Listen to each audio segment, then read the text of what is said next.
Yang pertama, yakin bahwa rizki itu dari Allah, bukan karena usaha kita. Jangan pikir kalau saya semakin kerja keras uangnya semakin banyak.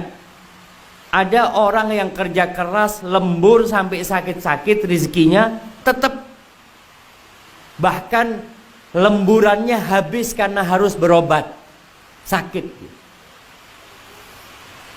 Jadi yang pertama harus yakin rizki itu dari Allah. Yang membagi itu Allah. Kenapa fulan kaya, kenapa fulan miskin, Allah yang ngasih. Dan itu semua ujian. Ini yang pertama. Yang kedua, tawakal. Ketika kita yakin Allah yang ngasih, hati kita ini berserah diri kepada Allah. Ya Allah, pagi hari berangkat kerja, baca doa, Bismillahi tawakkaltu ala Allah, la haula wa la quwata illa billah. Ada yang kerja jatuh patah tulangnya. Ada yang berangkat kerja ditabrak nggak pernah pulang ke rumahnya. Banyak kejadian. Maka ini harus ada pada diri kita. Yakin, kemudian kita bertawakal kepada Allah. Kemudian yang ketiga yang perlu kita lakukan, memperbanyak silaturahim. Jadi ketika dapat rezeki, pikirkan keluarga kita yang miskin. Jadi yang ada di benak kita ini bukan mau bangun rumah, bukan mau beli mobil, bukan mau kawin, buat apa macam-macam. Ada keinginan untuk membantu kerabat. Itu yang membuat rizki kita berkah.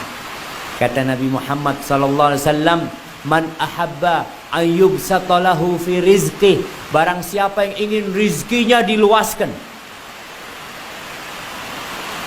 wa yunsa'alahu fi athari, ingin umurnya dipanjangkan, falyasil rahimah, hendaklah dia silaturahim.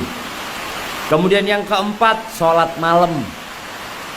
Kata Rasul sallallahu alaihi wasallam, ini pesannya Jibril kepada Nabi alaihi salatu wasallam, wa'lam anna syarafal mu'min qiyamuhu bil-lail. Ketahuilah kemuliaan seorang mukmin itu ketika dia sholat malam. Wa izzatahu istighna'uhu 'anil nas. Dan kehormatan dirinya ketika dia tidak butuh sama orang, tidak minta-minta sama orang.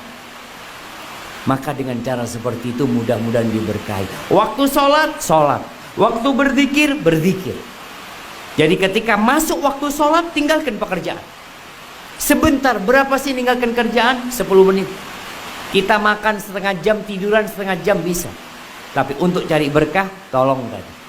Dengan cara kita melaksanakan perintah Allah, khususnya sholat yang 5 waktu, insya Allah rizkinya diberkahi. Mungkin dapatnya tetap, Ustaz, saya ini sudah sholat Ustaz, tapi tetap gajinya sama Ustaz. Ya memang nggak beda. Apa kalau yang sholat di masjid gajinya beda jemaah? Enggak. Kita tidak udah sampaikan. Kita udah sampaikan kalau ibadah sholat kita, ibadah kita yang lain tuh pahalanya kapan diambil? Di akhirat, bukan di dunia. Tapi di dunia kita dapat berkahnya insya Allah. Barakallahu fikum. Baik.